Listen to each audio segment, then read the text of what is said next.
Season for the Lady Spartans of Norfolk State University ended bittersweet. There's a lot of things that's going on right now within the program. There's some questions that's going to need to be answered. And right now, I know they're coming off of a loss to Maryland University, the University of Maryland, which that game could have went either way. And I got to salute those young ladies, those Spartans over there, the women Spartans of Norfolk State University, because they played their behinds off in that game. There was a couple of shortcomings here and there within the game that, slowed things up a little bit for them. But you know what?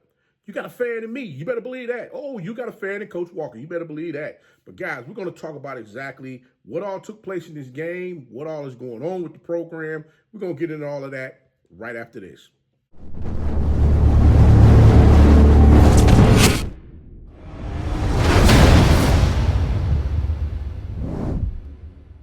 It's your favorite coach back at it again. 10 Toes Down, about to tell you how it all went down. This is Tomorrow Leader Sports Network with your host, Coach Walker. If you're new to the channel, please like, share, subscribe. Hit that notification bell so you get all upcoming videos. For all my leaders out there, welcome back.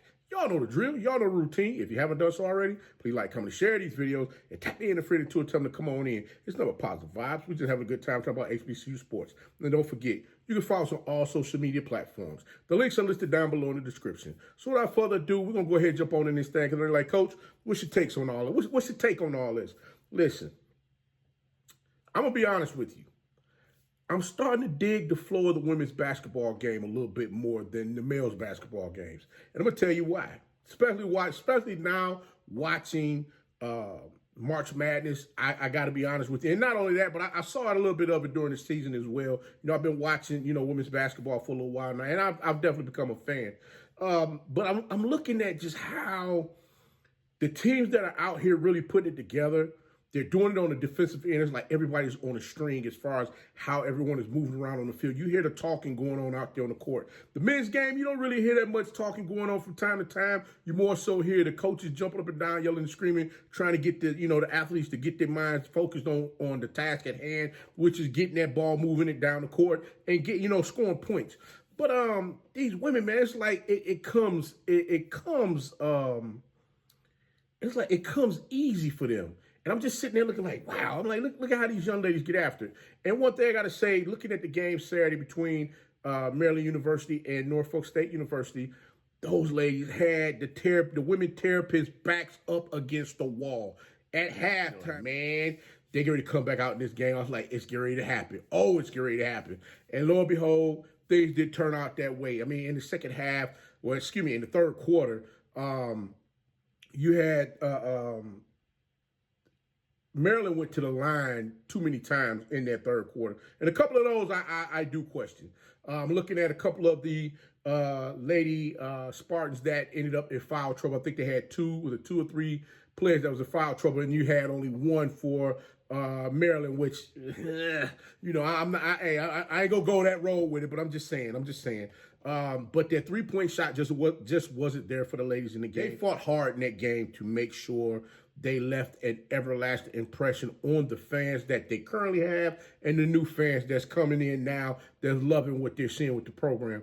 And to be totally honest with you, looking at how everything is shaping up right now with the basketball program, there's a few things that threw me off with this game. Things were being called a little tight against the Lady Spartans compared to the other teams. It's going to be real with you on that. There are some questionable calls in there that, as far as fouls, that just blew me away because they got to that line, they got to the free throw line a little bit too more often than what I anticipated. But on the other side, looking at the rebounds in the game, they were out-rebounded substantially in this game, and that was something that I was just like, ladies, y'all got to crash this board. Y'all got to be almost perfect when you're playing against teams like this.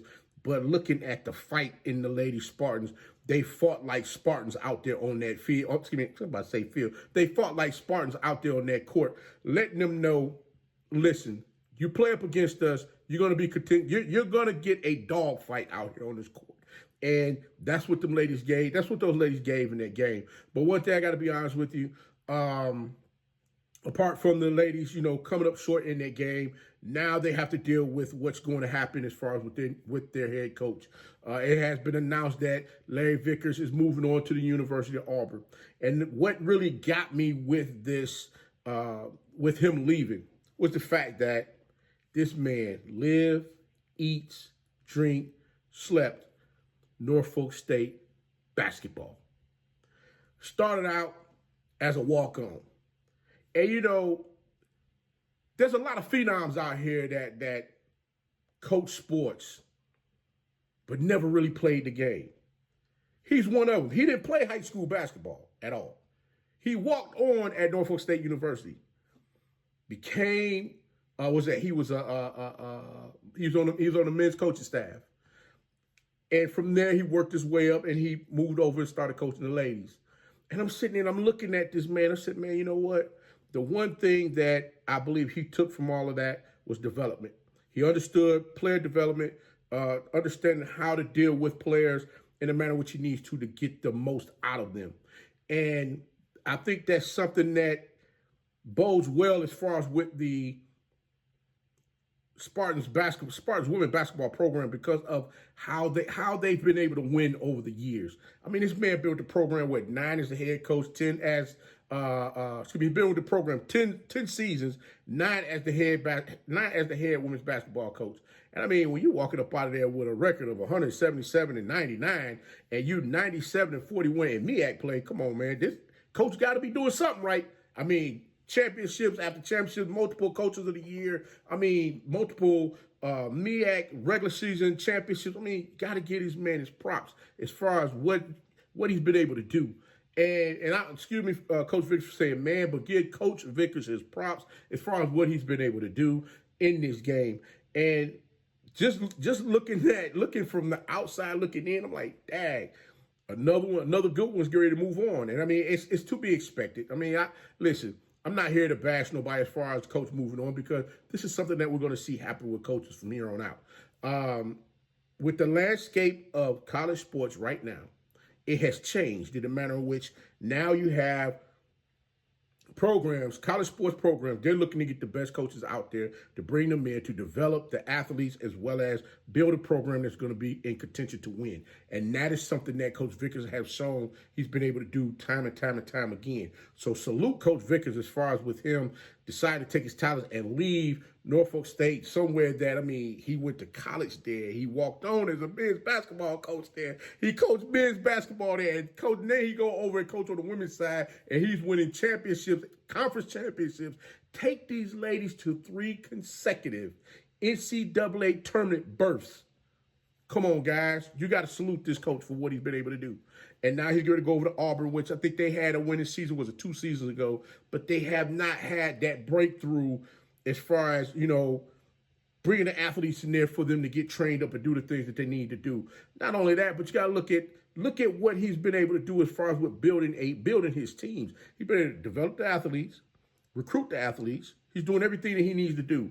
And I'm sure now with him having a bigger budget and being allowed to really get out here and do the things that he needs to do as far as with putting the necessary pieces in place for them to help him bring those athletes into the program, it's going to be the sky's the limit. It's kind of like Tamika Reed as far as over at Charleston, University of Charleston, waiting to see how everything's going to take place for her as far as with building that program up. This is the second one in 2 seasons that we've seen this happen where big name coaches at HBCU programs, they're now moving them on to go coach at these Power 5 programs. So this is something that I believe we're going to continue to keep seeing happening.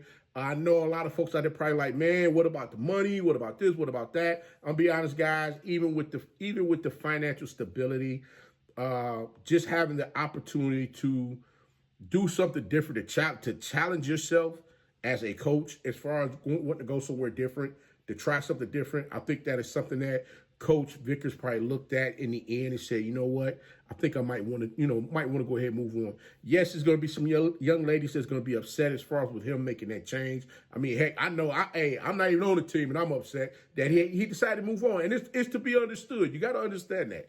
And like I stated before, as I get to know a little bit more about Coach Vickers as far as everything that he's been able to accomplish out there, I just got to tip my hat to the coach because, I mean, that's something phenomenal to do. And, Coach, I'm going to be honest with you, and I can only speak for myself. I can't speak for those over at Norfolk State University as far as we're saying how much you're going to be missed as far as those athletes being able to come in your office and sit down and have conversations with you just about anything, X's and O's, whatever it is that you guys do on a daily basis, as far as with making sure that they're mentally prepared to get out there and compete for you in the manner which you request of them to do. One thing I want everyone to understand, college sports as a whole is changing. And right now you have a lot of individuals, a lot of these athletic directors that are going to be looking to bring coaches into their programs to help them develop athletes, build up programs, build up winners so they can get out here and do some things out here on the field, on the court, on the diamond, wherever it is. Because right now, with all of the changes that's coming down the pipe with the NCAA, and they have not announced them yet, I think we should hear the announcement about the litigation lawsuit that's going on. I think it should happen in April. Once we get all that information as far as how all of this stuff is going to play out, then people will begin to get a better understanding of what's happening. One thing I can say is this. The athletic director over there at Norfolk State University, I'm sure AD Webb has some phone numbers at her disposal that she can go ahead and dial and look to, speak to those individuals to see if they're interested in becoming the next women's head basketball coach of the Norfolk State Women's Spartans basketball program, to continue to keep moving that thing in the same direction that Coach Vickers was moving it, as far as with having them competitive each season, as well as make sure that they were getting to that NCAA tournament, having an opportunity to go play in the NCAA tournament. I honestly believe there's several HBCU programs on the cusp of breaking through in that tournament, getting to that next level. And when it happens, boy, it's going to be some folks going to be salty. There'll be some folks going to be salty out there, and they ain't going to know what to do with themselves. And, hey, they're going to be worse than saltine crackers. They're going to be salty. But understand this. Coaches are now going to understand what it is that they need to do as far as the direction that they're looking to go. And they're going to make the necessary changes as far as will they go, will they stay. In this instance, Coach Vickers decided that he was going to go to test the waters to see exactly how sharpened his tools are. Hey, iron sharpens iron, and I'm sure he want to get out there and sharpen the iron of his coaching craft a little bit more to see exactly where he is as far as what he's been able to accomplish thus far. So salute to him on taking his talents and deciding that he wants to go Auburn University to continue his collegiate women's basketball coaching career. And we can't do nothing but wish him nothing but best of luck. But guys, Coach gonna go ahead and get up on out this thing. But until next time, be the one and lead.